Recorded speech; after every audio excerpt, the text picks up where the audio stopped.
Eu apoio Oscar Paz Barreto. Por quê e para quê? Para fazer a diferença, para dar uma cara nova a esse Estado, para poder fazer a cultura, a cidadania, a arte continuar viva, para ele poder fazer a arte da periferia continuar acontecendo. Apoiar Oscar Paz Barreto é a gente fazer essa diferença, é a gente poder continuar lutando, acreditando em uma pessoa que tem militância, que tem história, que representa bem o seu partido, que representa bem o seu Estado. Apoiar Oscar Paz Barreto é fazer esse Estado mudar, é dar cara nova a esse Estado, é fazer a arte da periferia nos palcos da vida. Então, eu convido a vocês a não pensar no passado, mas sim no presente.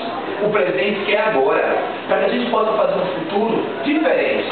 E esse presente é pedir o seu voto para votar em Oscar Paz Barreto. 13.650. Ah, não esquece, hein? 13.650. Oscar Paz Barreto. Nesse eu confio. Esse sim faz a diferença.